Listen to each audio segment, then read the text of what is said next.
के छतरपुर में जो घटना घटी है, हाजी शहजाद अली का घर जिस तरह से गिराया गया है, उससे अब सब लोग आप लोग परिचित हो चुके होंगे। कहीं ना कहीं से यह खबर आपके पास जरूर पहुंच गई होगी। कल ट्विटर पर, सोशल मीडिया पर उनका जो घर गिराने का वीडियो था वो लगातार वायरल था, ढेरों टिप्पणियां आ रही थी। मैं लगातार उस वीडियो को देख रहा था, उस पर टिप्पणियों को पढ़ रहा था और सोच रहा था कि हमारे देश में क्या तमाशा चल रहा है। पिछले 10 साल से यह एक नियम बना दिया गया है कि जो भारतीय जनता पार्टी के खिलाफ हो और या फिर मुसलमान होना ज्यादा जरूरी है, भारतीय जनता पार्टी के खिलाफ हो तो भी काम चल जाएगा। उनके किसी भी चीज को बहाना बनाकर, किसी भी चीज को अपराध बनाकर उनके घर गिरा दिए जाएं, चाहे वो गरीब हो, चाहे पैसे वाला हो, चाहे वो 2 कमरे का घर हो, चाहे वो टूटी फूटी झोपड़पट्टी हो, चाहे फिर बड़ा बंगला हो। यह एक पूरा खेल बनाया गया। अभी कुछ दिन पहले कांग्रेस के जो नेता हैं मध्य प्रदेश के, दिग्विजय सिंह जी, जो पूर्व मुख्यमंत्री हैं, राज्यसभा के मेंबर हैं, उनका एक ट्वीट आया था जिस ट्वीट में उन्होंने मध्य प्रदेश के एक अधिकारी की बात पोस्ट की थी, जिसने कहा था कि मैं केवल मुसलमानों के घर गिराऊंगा, हिंदुओं के घर नहीं गिराऊंगा। यह एक नया खेल शुरू हुआ है, जो शुरू तो उत्तर प्रदेश से हुआ था, लेकिन धीरे धीरे भारतीय जनता पार्टी के सारे मुख्यमंत्रियों ने यह खेल सीख लिया है। मध्य प्रदेश का जानते हैं आप, संयोग से मोहन यादव मुख्यमंत्री बने हैं, क्योंकि शिवराज सिंह चौहान को किसी भी हाल में मुख्यमंत्री नहीं बनाना था। मोहन यादव एक ऐसे नेता हैं, डॉक्टर मोहन यादव, जिनको मुख्यमंत्री बनने से पहले मध्य प्रदेश में ही 80% लोग नहीं जानते थे, उनके इलाके के बाहर। लेकिन मुख्यमंत्री बने हैं, और मुख्यमंत्री बने हैं तो यह दिखाना है कि हम बड़े काबिल मुख्यमंत्री हैं। और भाजपा में काबिल मुख्यमंत्री दिखने का एक ही तरीका बचा है कि आप मुसलमानों के खिलाफ किस लेवल तक जा सकते हो।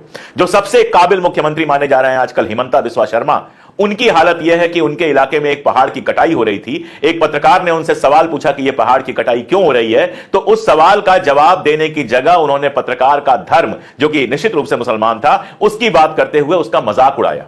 यही नहीं, वहां एक कॉलेज है जिसके मालिक जो है वो मुस्लिम हैं। उस कॉलेज को लेकर उन्होंने कहा कि इस कॉलेज के पढ़े लिखे लड़कों को असम सरकार में कोई नौकरी नहीं मिलेगी। ये भारत के मुख्यमंत्री हैं, ये भारत के एक राज्य के मुख्यमंत्री हैं। भारतीय जनता पार्टी में जैसे ये कंपटीशन चल रहा है कि मुसलमानों के खिलाफ कितनी नफरत फैला सकते हैं, बावजूद इसके कि पिछले चुनाव में देख चुके हैं वो कि केवल नफरत फैलाकर पिछले चुनाव की स्थिति यह थी कि ह्यूमन राइट वॉच की रिपोर्ट बताती है कि हमारे प्रधानमंत्री महोदय ने जो भाषण दिए उसमें से अधिकतर हेट स्पीच के तहत आते थे, और उसके चलते कई जगहों पर इस तरह की हिंसक घटनाएं, लिंचिंग वगैरह हुई। लेकिन इतने सबके बावजूद भाजपा को बहुमत नहीं मिला।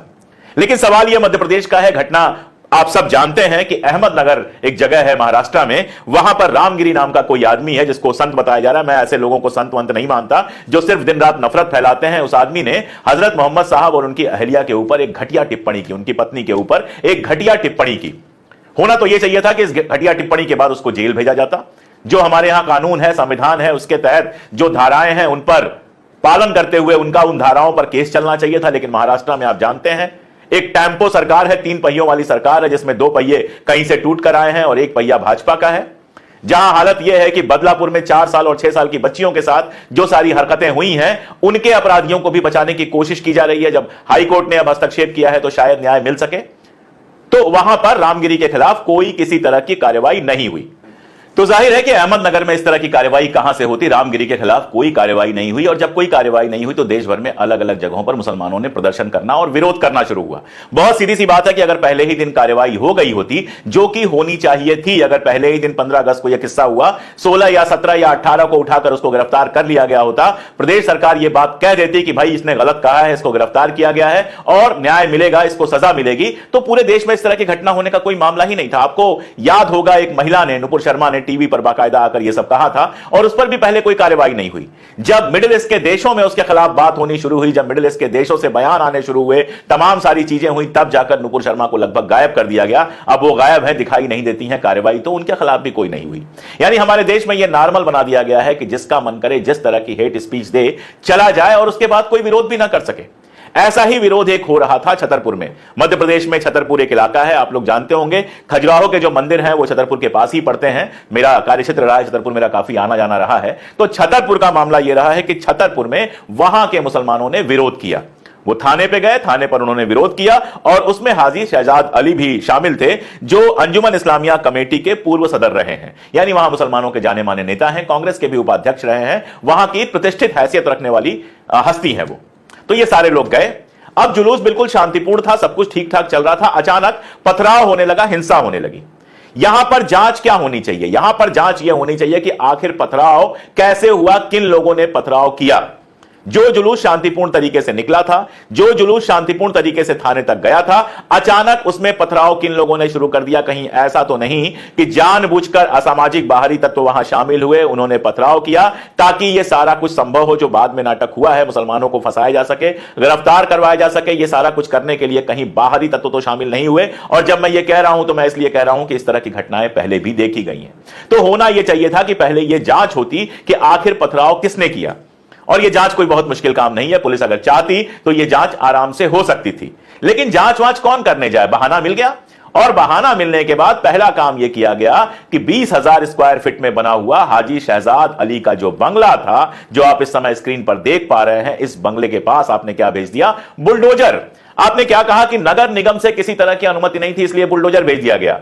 आज आपको याद आया, जब यह घटना हो गई उसके बाद आपको याद आया कि नगर निगम से परमिशन नहीं थी। नगर निगम से परमिशन नहीं थी तो प्रोसेस क्या होता है, नोटिस भेजा जाता है, नोटिस पर अगला जवाब देता है, कोर्ट में मामला जाएगा, कोर्ट उसको देखेगा और उसके बाद अगर कोर्ट यह आदेश करेगा तो इस तरह की कोई कार्रवाई होगी। लेकिन यहां पे ना कोर्ट, ना कोई नोटिस, ना कोई थ्योरी, ना कुछ, सीधे आपने बुलडोजर भेजा और एक ऐसा आलीशान मकान गिरा दिया जो उस इलाके में, उस इलाके की पहचान था, उस इलाके की शान थी। और आप देखिए नीयत किससे पता चलती है, घर तो घर, उसके सामने जो 3 गाड़ियां खड़ी थी उन गाड़ियों के ऊपर भी बुलडोजर चलाया गया, उन गाड़ियों को भी तोड़फोड़ दिया गया।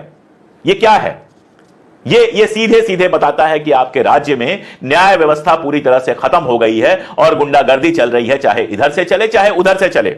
अभी गुना की घटना है, वहां एक बच्ची के साथ दरिंदगी हुई, उसके अपराधियों को गिरफ्तार तक आप नहीं कर पाए। ऐसी 50 घटनाएं मध्य प्रदेश से रोज आती हैं जहां अपराधियों को आप गिरफ्तार तक नहीं कर पाते हैं। और यहां पथराव हो गया तो उसके बदले पहले आपने यह किया, फिर मुसलमानों को गिरफ्तार करके और उनका जुलूस निकाला, उसमें नारा लगवाया, अपराध करना पाप है, पुलिस हमारी बाप है, यह नारा आपने लगवाया। क्या यही नारा उन गुंडों से आप लगवाते हैं जो आपकी सत्ताधारी पार्टी से जुड़े हुए हैं? क्या उनको इस तरह से गिरफ्तार करते हैं? उनके सामने तो आपकी गिग्गी बन जाती है, उनका एक फोन आ जाता है तो आपकी हालत खराब हो जाती है। और यहां चूंकि वो मुसलमान हैं, चूंकि कांग्रेस से जुड़े हुए हैं, इसलिए आप ये सारी कार्रवाई कर रहे हैं। और मेरा सवाल कांग्रेस से भी है, मेरा सवाल जीतू पटवारी से भी है, मेरा सवाल आदरणीय दिग्विजय सिंह से भी है, मेरा सवाल कमलनाथ जी से भी है, मेरा सवाल मध्य प्रदेश के हर कांग्रेसी नेता से है कि वो कर क्या रहे हैं।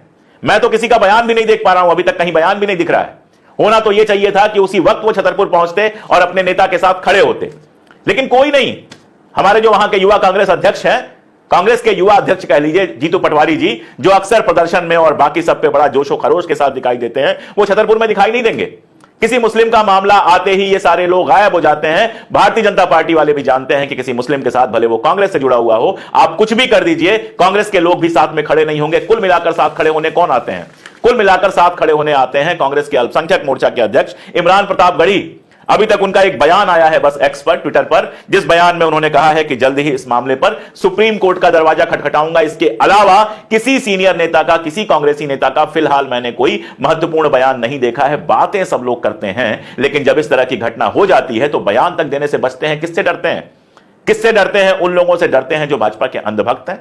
आपको लगता है कि वो आपको वोट देंगे, और क्या आप भी मोदी जी की तरह 24 घंटे सिर्फ वोट के बारे में सोचते हैं? अगर सोचते हैं तो फिर बताइए कि फर्क कैसे किया जाए। जो बैरिस्टर साहब हैं हैदराबाद वाले, ओवैसी साहब, वो भी अभी तक नहीं आए, उनका भी बयान नहीं आया, वो भी खड़े नहीं हुए। इस देश में कंडीशन ये हो गई है कि मुसलमानों के साथ कुछ हो जाए, कोई कहीं खड़ा होने वाला नहीं है।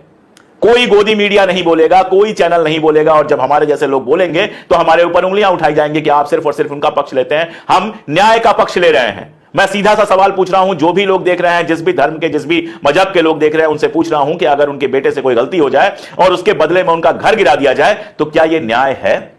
कल अगर सरकारें बदल जाएं और कांग्रेस की सरकारें भारतीय जनता पार्टी के नेताओं के घर ऐसे ही गिराएं, उनके दफ्तर ऐसे ही गिराएं, तो क्या अच्छा लगेगा? क्या इस देश में जो राजनीति होगी वो सिर्फ घर गिराने की राजनीति होगी, वो सिर्फ बर्बाद करने की राजनीति होगी? मैं कह रहा हूं अगर किसी ने अपराध किया है तो हमारे पास संविधान की धाराएं हैं, उन धाराओं में उनकी गिरफ्तारी कीजिए, उनके खिलाफ सजा चलाइए, जो करना है करिए।